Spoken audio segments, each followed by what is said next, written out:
Сәлеметсіздер ме? Бүгін біз 2023 жылы сәуір айында келген модадағы сұрақтарды қайталайтын боламыз. Сондықтан каналға тіркеліп, келген сұрақтарды, түсінбеген сұрақтарды комментарийға жазып қойыңыздар. Ал ендеше бастаймыз. Бірінші, солтүстік Америка жағалауында айсбергтер әкелетін ағыс, Лабрадор ағысы.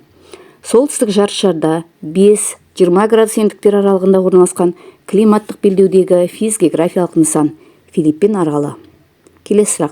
Соңғы 25 жылда ашылған Антарктидадағы көл, Восток. Субдукция нәтижесінде пайда болатын құбылыс, аралдық доға. Субдукция нәтижесінде пайда болатын құбылыс, шұңғыма. Субтропиктік климаттық белдеудегі қала, Алжир қаласы. Суды қыздырғанда көлемі азаятын температура көрсеткіш аралығы 0 градус пен 4 градус, -4 градус. Келесі сұрақ. Сурет схемада берілген тұщы су көзін көрсет. Көл. Сырдария өзені орналасқан облыс, Қызылорда. Табиғат қорларын тиімді пайдаланудың мемлекеттік бағыты, қорықтар құру. Табиғат ресурстарын экологиялық жүктеу түрлері, сарқылатын, сарқылмайтын. Келесі сұрақ. Табиғатты қорғау жұмыстарымен бірге туризмді дамыту жұмыстары қоса жүргізілетін ерекше қорғауға алынған аймақ, ұлттық саябақтар. Табиғи аэрозольдар кездесетін атмосфераның қабаты, тропосфера қабаты. Келесі сұрақ. Табиғи ресурстардың мөлшері мен олардың қолдану өлшемі арасындағы қатынас ресурспен қамтамасыз ету. Келесі. Тамақ өнеркәсібінде қолданатын темір қалбырлардың ішін сыртын жұқалап жалатады. Немен? Қандай түспен? Металмен. Жауабы алюминий, темір. Келесі сұрақ. Тамақ өнеркәсібінде темір қалбырлардың таттанбауы үшін қолданатын металл, алюминий. Тас көмір, бор дәуірлерінің атауы байланысты. Жауабы тау жыныстарымен. Келесі. Тау етегінде +18, тау шыңында -5. Таудың биіктігі қанша дейді? Жауабы 3833 метр. Алдағы уақытта географиялық есептерді қалай шығару керек видеосын салатын болам. Әзірше осылай жаттай тұрыңыздар. Тау жыныстарының салыстырмалы жасын анықтауда не маңызды? Жауабы қабаттарының реттілігі. Келесі сұрақ. Тәуліктік ырғақтылық құбылысы, күн мен түннің ауысуы, жыл мезгілдерінің ауысуы. Келесі. Температурасы 22 градус, ауадағы ылғалдылық 10 грамм болса, ауаның салыстырмалы ылғалдылығын табыңыз дейді. Жауабы 59 дейді. Бұндай енді географиялық есептер көп екен. Келесі. Температура төмен болғанда будың суға айналу үрдісі, конденсация. Келесі сұрақ. Теңізшевройл компаниясы орналасқан қала, Атырау. Тропиктік циклондар қалыптасатын аудан, Батыс Африка. Келесі. Тропиктік циклондар қалыптасатын аудан, Оңтүстік Шығыс Азия. Келесі сұрақ. Тұрақты даму концепциясын қабылданған қала, Рио-де-Жанейро қаласы. Тұтынушыға жақын орналастыру қажеттілігі төмен салалар, тоқыма, түсті металлургия. Түбек және шығанақтың атымен аттас нысанның реттік саны 10, яғни Калифорнияны белгілейсіздер. Тынық мұхит шеңберіндегі сейсмикалық арал, Гавай аралы. Тынық мұхиттың сейсмикалық белдеуінде орналасқан географиялық нысан, Анд тауы. Келесі. Тынық мұхитының батысында орналасқан арал, Жапония аралы.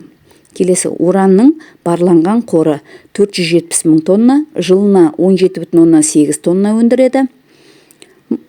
Келесі. Ал ресурспен қамту мөлшері қанша дейді? А жауабын белгілейсіздер, яғни 26 деген сан. Келесі. Ұзындығы 1000 километрден асатын Қазақстандағы өзен.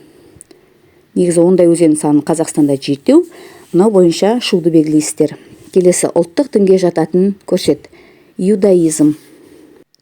Ұлттық діндердің дұрыс қатары. 2 және 5 қатар дейді. Келесі. Ұлттық парктың су көзі, Іле. Үндістан түбегіндегі таралған дін, буддизм. Үңгірдегі жанып жатқан пайдалы қазба, газ. Фотосинтезден басталып, күрделі химиялық өзгерістер тізбегін құрайтын айналым, биологиялық айналым.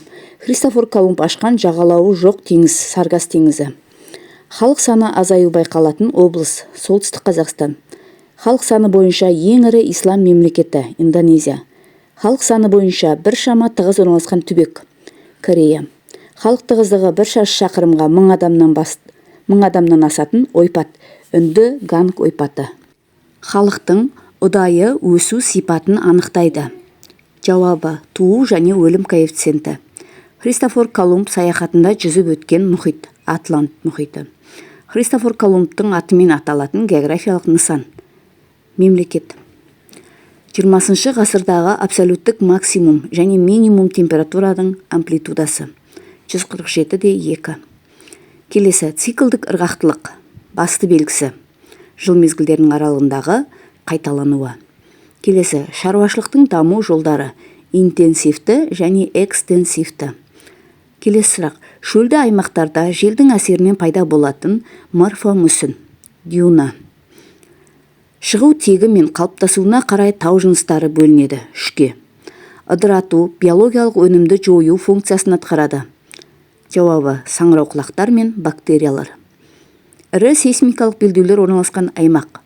Жауабы тақталардың шекарасында. Ішкі эндогендік күштердің әсерінен пайда болған жер бедерінің пішіні, морфоқұрылым. Келесі экологиялық әлеуметтік ұлттық саяси әскери жанжалдар мен апаттарды азайту мақсатында көздейтін зерттеу бағыты. Жауабы тұрақты дамудың кеңістіктік әлеуетін қамтамасыз ету. Келесі экономика голландық ауру ұғымын қалыптастырған ресурс, мұнай газ. Келесі этникалық қазақтарды тиімді орналастыруға бағытталған бағдарлама, нұрлы көш бағдарламасы.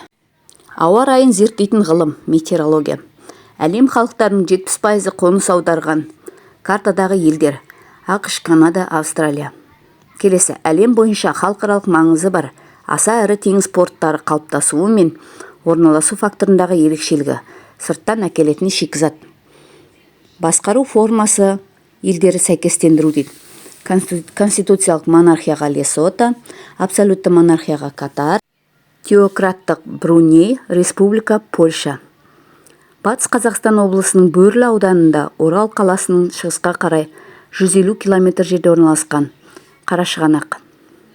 Келесі берілген суреттегі табиғат жағдайларының өзгеру заңдылықтары, биіктік, белдеулік. Берілген суреттегі бақылауды жүргізу институты, география институты. Бейнеленген нысандар, құбылыстар мен үдерістерді тану үшін қолданатын әдіс, картографиялық әдіс. Биосфераның қалыңдығы 20 км.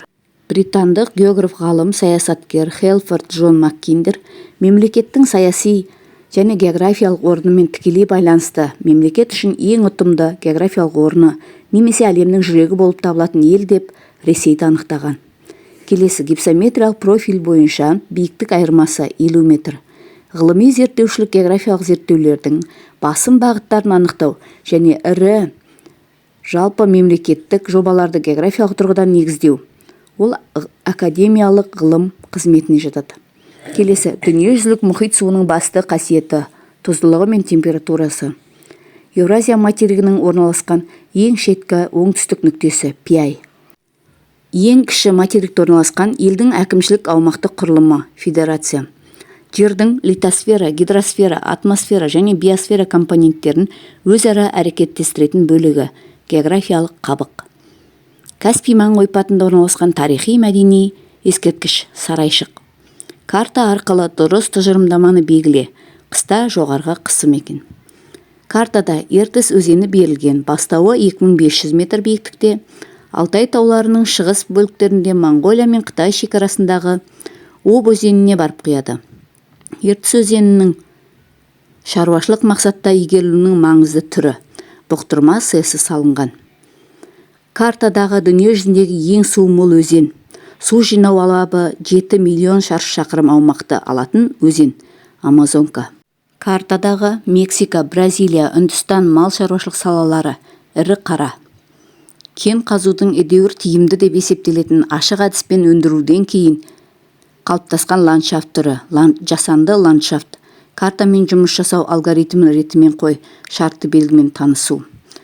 Қосымша элементтерді анықтау. Ал оқушылар модаға дайындық кезінде географиялық есептерді білу керек, географиялық карталарды, физгеографиялық аудандарды жатқа білу керек. Сондықтан алдағы уақытта географиялық, физгеографиялық нысандарды қайталайтын боламыз, географиялық есептерді қайталайтын боламыз. Сондықтан каналға тіркеліп, лайк басып, өздеріңіздің білмейтін сұрақтарыңызды жазып жіберіңіздер. Сау болыңыздар, сәттілік.